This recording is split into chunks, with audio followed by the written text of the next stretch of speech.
ఇళ్లల్లో పర్టికులర్గా నవగ్రహ యంత్రాలు పెడుతూ ఉన్నారు చాలామంది. మీకు ఒక బెస్ట్ ఎగ్జాంపుల్ చెప్తాను వినండి. చాలామంది జెమ్ స్టోన్ స్పెషలిస్టులు అందరూ కూడా ప్రతి ఒక్క రత్నానికి కూడా తనదే అయిన ఒక శక్తి ఉంది అని తెలియజేస్తున్నారు. అలా నవరత్నాలు అని మనం అన్నాం. ప్రతి రత్నానికి సూర్యుడు చంద్రుడు తనదే అయిన శక్తి, తనదే అయిన గుణాలు, వర్ణలు ఇవన్నీ ఉన్నాయి. దాన్ని వేసుకోవడం వల్ల సూర్యుని కిరణాలు దానిపైన పడి ఆ ఎనర్జీ శరీరం పైన పడి అది బ్రెయిన్కి వెళ్ళి దాని రిలేటెడ్ థాట్ ప్రాసెస్ని అది డెవలప్మెంట్ చేస్తుంది. కాబట్టి వాళ్ళకి జీవితంలో అక్కడి నుంచి మార్పు అనేది వస్తుంది. వాళ్ళు కష్టపడతారు, అభివృద్ధి చెందుతారు, మంచి నిర్ణయాలు, ఏది పాజిటివ్ ఏది నెగిటివ్ అని ఆలోచించే శక్తి ఆ రత్నం ఇస్తుంది. దానివల్ల వాళ్ళు అదే వైపు వెళ్తారు కాబట్టి సక్సెస్ అవుతారు. అప్పుడు వాళ్ళు చెప్తారు, నేను ఈ రత్నం వేసుకున్న తర్వాత నాకు బాగుంది అని. దిస్ ఇస్ ట్రూ, ఒప్పుకోవాల్సినది, ఇది ఒక సైన్స్. అయితే అందరికీ అన్ని రత్నాలు పనిచేయవే. కొందరికి రత్నాలు నెగిటివ్ కూడా అయిపోతాయి. జాతకంలో వాళ్ళకి ఏదైనా దుస్థానంలో ఉండేటప్పుడు ఆ రత్నం వేసుకుంటే వాళ్ళకి నెగిటివ్ అవుతుంది, అనుకోకుండా యాక్సిడెంట్స్ అవుతాయి. ఇవన్నీ ఎన్నో ఉన్నాయి. అదే విధానంగానే నవగ్రహ యంత్రం ఇంట్లో ఏ కారణానికి ఉంచరాదు. దయచేసి అర్థం చేసుకోండి. ఏదైనా వాస్తు దోషాలు, గ్రహ దోషాలు ఉంటే శ్రీవాస్తు యంత్రం ఉంటే ఇంట్లో సరిపోతుంది. దీని సైన్స్ ఇది. శ్రీవాస్తు యంత్రంలో దేవత చక్రాలు ఉంటాయి. దేవతలు పెట్టి ఇంట్లో పూజించండి అంటారు, కానీ నవగ్రహాలు ఇంట్లో స్థాపించండి అని ఎవరైనా చెప్తారా? చూడండి, ఎక్కడ ఏ శాస్త్రంలో వేదంలో లేదు. దేవాలయంలో కూడా ప్రత్యేకంగా నవగ్రహాలు కొన్ని చోట్లే ఉంటాయి, అన్ని చోట్ల కూడా ఉండవు.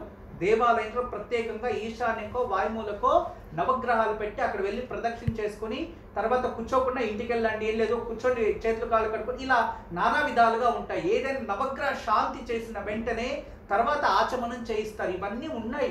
ఎందుకున్నాయి ఇవన్నీ అంటే కేవలం గ్రహారాధన చెయ్యొచ్చు, ధ్యానం చేయొచ్చు, అంతేగాని ఇంట్లో నవగ్రహ యంత్రాలు స్థాపించకూడదు. ఆ నవగ్రహ యంత్రము ఎవరికైనా ఒకరి కోసం స్థాపించినప్పుడు ఆ యంత్రం ఇంట్లో ఉంటే వేరే ఇతరులు ఉంటారు కదా, వాళ్ళకి ఆ గ్రహం ఏదైనా నెగిటివ్ ఎఫెక్ట్ ఉంటే అప్పుడు ఆ ఇంట్లో వాళ్ళు వదిలిపోతారు, పారిపోతారు, పిచ్చోళ్ళు అయిపోతారు. ఇటువంటివి ఎనర్జీస్ వాళ్ళకి అంటే ఎందుకంటే ఆపోజిట్ డైరెక్షన్లో వాళ్ళకి ఎనర్జీ రిఫ్లెక్ట్ అవుతుంది. అంటే ఆ గ్రహము అనేది వీళ్ళకి విరుద్ధ దిక్కుల్లో ప్రభావం చేసినప్పుడు వీళ్ళు మనకి విరుద్ధం అయిపోతారు. దాని నుంచి దయచేసి అందరికీ ఒకటే చెప్తాను, ఏ కారణానికైనా ఇంట్లో నవగ్రహ యంత్రాలు అంటే ముందుగా వాటిని తీసుకెళ్ళి ఏదైనా అశ్వత్థ వృక్షం కిందో లేదా ఏదైనా నదీ తీరంలోనో వేసేయండి. కానీ ఏ కారణానికి నవగ్రహ యంత్రాలు ఇంట్లో పెట్టి పూజించరాదు.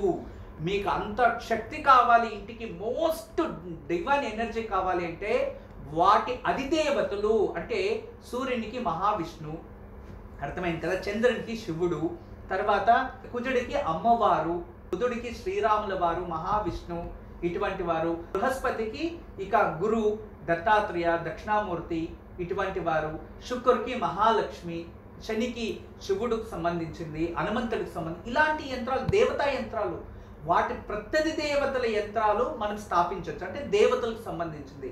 అందుకే ఏ కారణానికి ఇంట్లో నవగ్రహ యంత్రాలు స్థాపించకండి. మీకు కావాలి అంటే శ్రీవాస్తు యంత్రం పెట్టుకొని చక్కగా పూజించుకోండి.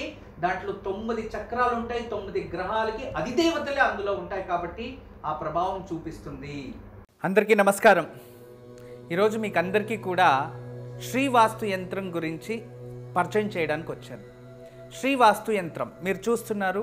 శ్రీవాస్తు యంత్రం, ఈ శ్రీవాస్తు యంత్రం ఈ విధానంగా 9 ఇంచెస్, ఇలా 9 ఇంచెస్, ఇలా 9 ఇంచెస్ ఉంటుంది.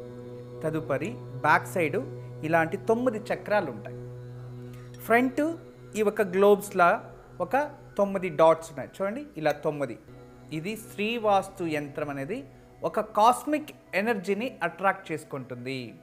నెగిటివ్ ఎనర్జీని ఇంట్లో నుంచి బయటికి తరిమేస్తుంది. ఇది మీకు అందరికీ దానికి పరిష్కార మార్గంగా నేను ఇవి సూచిస్తున్నా. ఎందుకంటే చాలామంది పిల్లలు సరిగా చదువుతలేదు, ఇంకొకరు మా ఇంట్లో ప్రశాంతత లేదు, భార్యాభర్తల మధ్యలో సఖ్యత లేదు, దేవుడి గదిలో సరిగా పూజ చేయలేకపోతున్నా, ఇంట్లో ఏదో తెలియని బాధ అనిపిస్తుంది, మా ఇంట్లో ఎప్పుడు కూడా ఏదో తెలియని ఒక శ్మశానంకి వెళ్ళినట్టు అనిపిస్తూ ఉంటుంది, మా ఇంట్లో కలగానే ఉండదు ఎప్పుడు కూడా, ఇక మా ఇంటికి చాలామంది వచ్చిన వాళ్ళంతా వాస్తు దోషం అని చెప్తూ ఉన్నారు, మేము ఏం చేయాలి అని ప్రశ్నిస్తూ ఉండేవారు.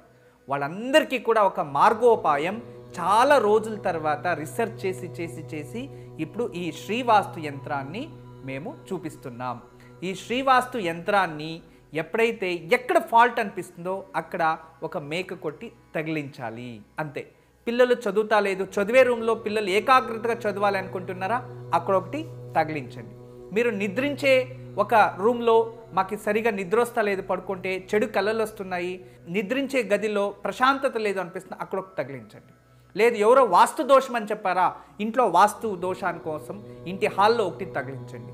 లేదా పూజ గదిలో ఏదో ప్రశాంతత లేదు, సరిగ్గా ఏకాగ్రత లేదు, మెడిటేషన్ చేయలేకపోతున్నా అంటే పూజ గదిలో ఒక మేక కొట్టి అక్కడ ఒకటి తగిలించండి. ఎక్కడైతే ఇంట్లో వాస్తు దోషం ఉంది అని ఎవరైనా చెప్తారో ఆ ప్రదేశంలో, ఆ ప్లేస్లో జస్ట్ ఒక మేకు కొట్టి దాన్ని తగిలించండి.